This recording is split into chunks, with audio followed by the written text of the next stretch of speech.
3 سوالات ہیں، ایک واٹس ایپ پہ ہے اور 2 یہ ہیں۔ واٹس ایپ پہ تو خیر بہت سے ہیں، لیکن ان میں سے ایک سوال جو 2 ہفتے سے پینڈنگ میں جا رہا ہے، 3 ہفتے سے، وہ یہ ہے کہ خاتون کے لیے دوسرا نکاح کرنا کیسا ہے۔ دیکھیں، 2 طرح کے موقف ہیں اور دونوں غلط ہیں۔ ایک موقف یہ ہے کہ ہر حالت میں اس کا نکاح کرنا ضروری ہے، نہ اس کو دیکھا جائے نہ پوچھا جائے، چونکہ بیوہ ہو گئی ہے لہذا اس کا نکاح تو فرض اور واجب کے درجے میں پہنچ گیا ہے۔ سب سے پہلا کام دین کو زندہ کرنے کے لیے یہی کرنا ہے کہ اس کا نکاح کرو۔ غلط بات۔ شریعت نے اسے اجازت بھی دی ہے اور شریعت ہی نے اس کے لیے دوسرے حل بھی رکھے۔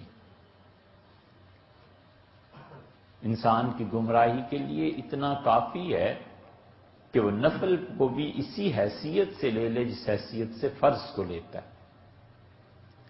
ایک ہے دوام، استقامت، اور ایک ہے اس کو فرض کے درجے میں لے آنا۔ ایک آدمی 10 نفل مثلا روزانہ پڑھتا ہے، موت تک پڑھتا رہے، اللہ کو پسند ہے، بالکل ٹھیک ہے، روز پڑھتا ہے، جو عمل اس نے نیکی کا شروع کیا تھا بہت اچھا ہے، موت کے دن تک جاری رہے۔ مگر جس دن کبھی مرض سے، سفر سے چھٹ گیا تو وہ واویلا مچائے اور شور مچائے اور لوگوں کو بھی کہے کہ تم بھی 10 نفل روز پڑھا کرو۔ غلط بات۔ جو چیز اللہ نے فرض قرار نہیں دی تم اپنی جان پہ یا دوسروں پہ کیسے فرض کر رہے ہو؟ اللہ نے اسے نفل کے درجے میں رکھا ہے، کرتے رہیے۔ ایک آدمی 100 مرتبہ درود شریف پڑھتا ہے، بس پڑھتا رہے، بہت اچھی بات ہے موت کے دن تک۔ لیکن جس دن اس نے سمجھ لیا نا کہ دوسروں پہ بھی فرض ہے کہ 100 مرتبہ پڑھا کریں تو اس دن گمراہی کا دروازہ کھل جائے گا۔ شاطبی رحمۃ اللہ علیہ نے اس پر بہت تفصیل سے بحث کی۔ شاطبی کہتے ہیں کہ رکن یمانی اور حجر اسود کے درمیان یہ جو اللہ کا نام پڑھتے ہیں، یا عزیز یا غفار یا ارحم الراحمین، وہ کہتے ہیں یہ بدعت ہے۔ لوگوں نے اسے اس طرح شروع کر دیا ہے جیسے یہاں پر پڑھنا یہ سنت سے ثابت ہے، حالانکہ کچھ بھی نہیں۔ وہ کہتے ہیں آہستہ آواز سے کوئی آدمی، مطلب ان کا یہ ہے کہ پڑھے، اس کی اپنی مرضی۔ تو نفل کو کبھی بھی فرض کے درجے میں نہ لائے، یہ پہلی بات۔ اور حضور اقدس صلی اللہ علیہ وسلم ایک درود شریف کی ہم نے مثال دی۔ مدینہ منورہ میں حضرت رسالت مآب صلی اللہ علیہ وسلم کی اولاد میں تھے کوئی، تو ان کا نام بھی آتا ہے، تو ان کے ہاں بہت غربت تھی، فاقے تک نوبت پہنچ گئی تھی، ان کے ہاں ولادت کا کوئی مسئلہ تھا، بڑے پریشان تھے۔ تو رسول اللہ صلی اللہ علیہ وسلم اپنے جد امجد کو خواب میں دیکھا اور آپ نے فرمایا گورنر کے پاس جاؤ، اور نے کہا کہ ہر جمعہ رات کے بعد جمعے کی صبح سے پہلے 100 مرتبہ تمہارا سلام مجھے پہنچتا تھا، ہمیں بڑا خوش تھا، لیکن پچھلے ہفتے تم نے نہیں بھیجا۔ تو پھر محبت سے فرمایا کہ اسے میرا سلام کہنا اور اسے کہنا تمہاری سزا یہ ہے کہ اب 100 تولے سونا تمہیں دے۔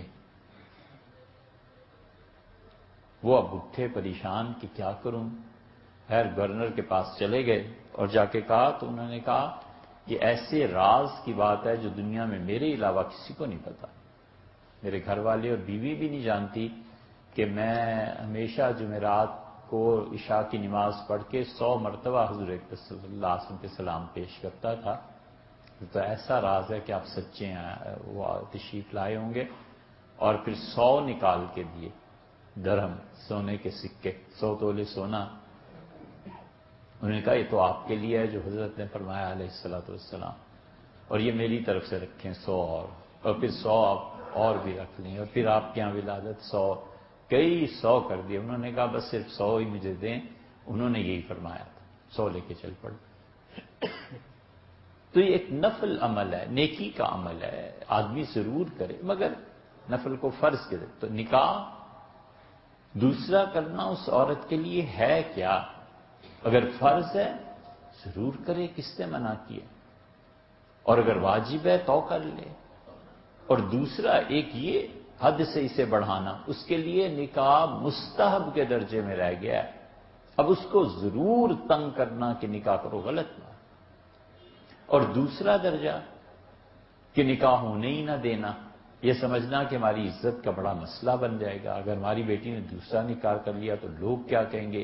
یہ معاشرتی رسم بھی، اس کی تردید بھی ضروری ہے، اسے بھی ختم ہونا چاہیے۔ شریعت نے دونوں کے درمیان بات رکھی کہ اگر لڑکی پہ نکاح ضروری ہے، وہ سمجھتی ہیں ضرور کریں۔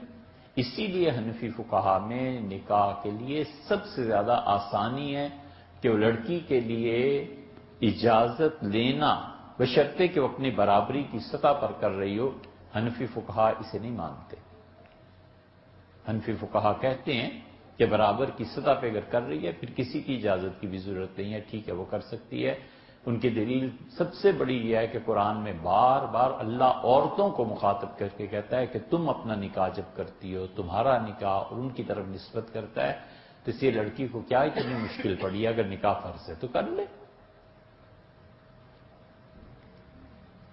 اور نکاح نہ کرے تو بھی ٹھیک ہے، پھر کیا حرج ہے۔ اگر وہ سمجھتی ہے کہ وہ گناہ میں نہیں پڑے گی والعیاذ باللہ، اور وہ سمجھتی ہے کہ بھیک میں نہیں پڑے گی، اس لیے کہ ایک طرف نکاح ہے، کوئی سنبھال سکتا ہے، دوسری طرف بچے ہیں، اس کو ان کا گزر اوقات کے لیے پیسہ چاہیے، اب وہ بھیک مانگنے پہ آ جائے، یہ بھی غلط ہے۔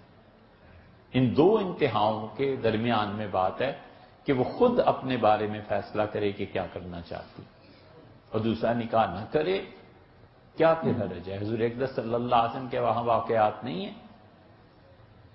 نبی کریم صلی اللہ علیہ وسلم نے کی بہت خواہش تھی، رسول اللہ صلی اللہ علیہ وسلم کی کوئی شادی ان کے ددھیال میں نہیں ہوئی تھی، اور نبی کریم صلی اللہ علیہ وسلم کی بہت خواہش تھی کہ کسی طرح نکاح ہو جائے ام ہانی رضی اللہ عنہا سے۔ ام ہانی ابو طالب کی بیٹی تھی، اور رسول اللہ صلی اللہ علیہ وسلم کا بڑا تعلق تھا ام ہانی سے، چچا زاد بہن تھی گویا۔ حضور اقدس صلی اللہ علیہ وسلم کو اتنا تعلق تھا کہ مکہ جب فتح ہوا ہے تو سیرت میں یہ آتا ہے، سیرت پڑھنی چاہیے، ہم بہت بے خبر ہیں، ہر چیز سے ہی بے خبر ہیں، سیرت ہی کا کیا رونا ہے۔ تو رسول اللہ صلی اللہ علیہ وسلم نے فرمایا یہ فلاں کو قتل کر دینا ہے، یہ اسلام کا بہت شدید مخالف تھا، اللہ کی راہ میں رکاوٹ بنا ہوا تھا، اس وجہ سے رب نے ولو بستار الکعبہ، کعبہ کے پردوں میں بھی جا کے چھپ جائے نا تو اسے نکالو اور قتل کرو۔ یہ تھے ام ہانی کے دیور۔ سیدنا علی رضی اللہ عنہ پہچانتے تھے اپنی ہمشیرہ کے دیور کو، شوہر کے چھوٹے بھائی کو، بہنوئی کے چھوٹے بھائی کو، ام ہانی رضی اللہ عنہ کے شوہر کا چھوٹا بھائی۔ تو وہ بھاگ کھڑا ہوا، سیدنا علی رضی اللہ عنہ تلوار لے کے اسی کے پیچھے بھاگے، اور گلی میں تو وہ جلدی سے ام ہانی رضی اللہ عنہ کے گھر چلا گیا۔ تو اس نے کہا کہ بھابھی وہ مجھے مارنے آ رہا ہے، علی آپ کا بھائی مار دے گا، قتل کر دے گا، مجھے چھپاؤ۔ تو انہوں نے کہا اس پلنگ کے نیچے گھس جاؤ۔ وہ پلنگ کے نیچے چلا گیا، سیدنا علی رضی اللہ عنہ داخل ہوئے، تو انہوں نے کہا کہاں ہے وہ تمہارا دیور؟ حضور صلی اللہ علیہ وسلم ہے بیت اللہ کے پردوں میں بھی اگر ہونا تو بھی قتل کرنا اس کا ضروری۔ تو ام ہانی نے کہا چلو میرے ساتھ، بھائی کو لے آئی سیدنا علی رضی اللہ عنہ کو، اور رسول اللہ صلی اللہ علیہ وسلم نہا کے فارغ ہوئے تھے، اور چادر کے اس طرف کو صاحبزادی صاحبہ فاطمہ رضی اللہ عنہ کھڑی تھی والد کو کپڑے دینے کے لیے، تو انہوں نے وہیں دروازے سے ہی شروع کر دی کہ رأیت ان علی، اللہ کے رسول آپ دیکھتے ہیں کہ علی کے کیا تیور اور مزاج ہیں، وہ چاہتا ہے میرے شوہر کو، میرے دیور کو قتل کر دے۔ تو رسول اللہ صلی اللہ علیہ وسلم نے لباس پہنا ہوا تھا، پھر مسکرائے اور فرمایا یہ وہ بول رہی ہے ام ہانی؟ تو فاطمہ رضی اللہ عنہ نے کہا جی ام ہانی ہے۔ تو رسول اللہ صلی اللہ علیہ وسلم نے فرمایا کیا چاہتی ہو؟ انہوں نے کہا میرا دیور قتل ہو جائے گا. آپ نے کہا اجر نامن اجرتے یا ہانی جسے تو نے معاف کیا ہم نے معاف کیا، جسے تو نے پناہ دی ہم نے پناہ دی، جسے تو نے بچایا ہم نے بچا دی. ایسا تعلق تھا. حضور صلی اللہ علیہ وسلم نے نکاح کی درخواست کی، ان کے شوہر گم ہو گئے تھے. کہنے کہ اللہ کے رسول نکاح میں کیا حرج، لیکن ایک یہ جو دو میرے بیٹے ہیں نا، یہ دو میرے بچے، بس یہی کافی ہیں رکاوٹ کہ ایک یہ میرے بغیر سوتا نہیں ہے، دوسرا دودھ پیتا ہے، تو میں آپ کی خدمت نہیں کر سکوں گی، اس لیے میں یہ نکاح کر نہیں سکتی. ختم ہو گئی بات. پھر حضور صلی اللہ علیہ وسلم کا نہیں کیا. پھر کیا ہو گیا؟ کچھ بھی نہیں. یہ سیدنا اصغر اور سکینہ جن کا عام طور پہ تذکرہ آتا ہے کربلا کے واقعات میں، سیدنا حسین ابن علی رضی اللہ عنہما کی ایک بیٹا اور بیٹی، ان کی والدہ تھیں رباب. تو رباب جو تھیں جب کربلا میں یہ بیوہ ہو گئی ہیں تو ان کے والدین نے بڑا اصرار کیا کہ بھی جوان ہو، بالکل شاید 18-16 برس کی رہی ہوں گی، وہ 19 برس کی ہوں گی، بس بالکل جوان. تو انہوں نے منع کر دیا نکاح سے اپنے والد کو. تو والد نے بار بار جب اصرار کیا تو ان کا ابا اور کوئی وجہ نہیں ہے، میں نکاح کر لوں، مجھے کیا ہے، میری عمر ہے، سب کچھ ہے، لیکن قیامت میں رسول اللہ صلی اللہ علیہ وسلم کی بہو ہونے کا جو شرف ہے یہ ختم ہو جائے گا میرا. میں چاہتی ہوں کہ حضور صلی اللہ علیہ وسلم کی بہو بنا کر اٹھائی جاؤں قیامت میں، تعلق قائم رہے حضرت سے.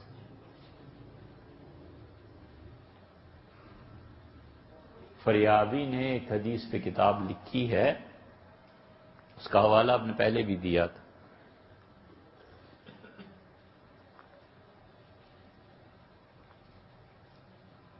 اس خاتون نے اپنے شوہر سے وعدہ کر لیا تھا کہ میں نکاح نہیں کروں گی. انہوں نے کہا جنت میں میرے ساتھ رہنے کا کوئی طریقہ ان کا بس یہی ہے کہ میں نکاح نہ کروں. اس نے نہیں کیا.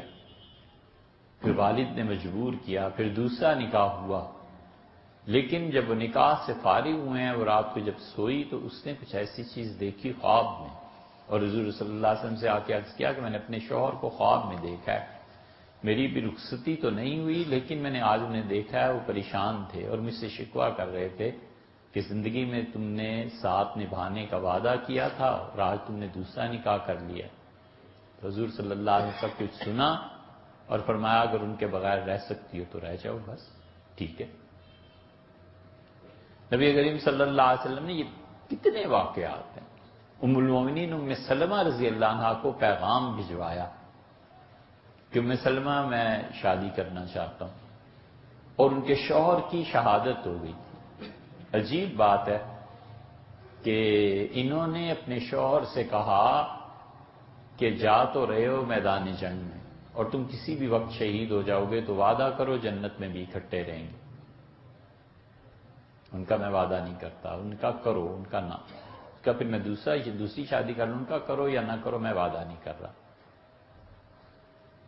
تو ان کی شہادت کے بعد جب عدت گزری تو رسول اللہ صلی اللہ علیہ وسلم نے پیغام بھجوایا. ام المومنین رضی اللہ عنہ کی عمر اس وقت کیا ہوگی؟ 60 ہجری میں بھی اگر ان کا انتقال کو مان لیا جائے تو 4 ہجری میں یہ بیوہ ہوئی ہیں.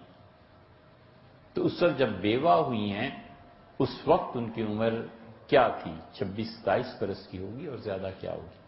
لیکن رسول اللہ صلی اللہ علیہ وسلم کا پیغام بھیجا. انہوں نے کہا اللہ کے رسول ایک تو میرے بچے ہیں، میں ان کا کیا کروں گی، اور دوسرے مجھے غیرت بہت زیادہ ہے، میرا جی نہیں چاہتا. تو رسول اللہ صلی اللہ علیہ وسلم میں دعا کروں گا اللہ تمہاری اس غیرت کو کم کر دے، اور جو تمہارے بچے ہیں وہ میرے بھی بچے ہیں. پھر انہوں نے پیغام دیا کہ اللہ کے رسول میری عمر زیادہ ہو گئی ہے. تو رسول اللہ صلی اللہ علیہ وسلم نے میری عمر کون سی تھوڑی ہے، میری عمر بھی تو زیادہ ہو گئی ہے. پھر یہ نکاح ہو گیا. تو نہیں کیا بہت سی خواتین نے پھر کیا. تو اس لیے بات یہ بھی ہے اور بات وہ بھی ہے. غربت، فقر و فاقہ اگر دوسرے نکاح کے بغیر نہیں ختم ہوتا تو کرنا چاہیے. اور پھر رسول اللہ صلی اللہ علیہ وسلم نے بتایا کئی بار جنت میں جانا ان کا ہوگا. فرمایا میں جنت میں ایک مرتبہ جاؤں گا تو دروازہ کھلے گا میرے لیے تو میں ایک عورت کو دیکھوں گا اور میں پوچھوں گا یہ کون ہے، تو فرشتے بتائیں گے کہ اس کے شوہر کا انتقال ہو گیا جب یہ بالکل جوان تھی، اور اس نے اپنے بچوں کی تعلیم تربیت کے لیے اتنی محنت کی کہ اس کے سارے سیاہ بال سفید ہو گئی ہے ماں، اور اس کے چمکتے ہوئے خوبصورت اور سفید گال پچک گئے اور رنگت چہرے کی بدل گئی، اور یہ اپنے بچوں پہ صبر کر کے بیٹھی رہی، پالتی رہی۔ رسول اللہ صلی اللہ علیہ وسلم نے کہا پھر تو میں اور وہ عورت جنت میں ایسے ہو جائیں گے، یعنی میرے ساتھ ہی وہ جنت میں رہے گی جس ماں نے اتنا صبر کیا اور باپ کے انتقال کے بعد جوانی گزار دی اپنی اولاد کے لیے۔ یہ بھی تو ہے۔ تو اس لیے اعتدال میں رہنا چاہیے، نہیں ہے ضرورت نہ سی، ضرورت ہے تو ضرور ہونا چاہیے۔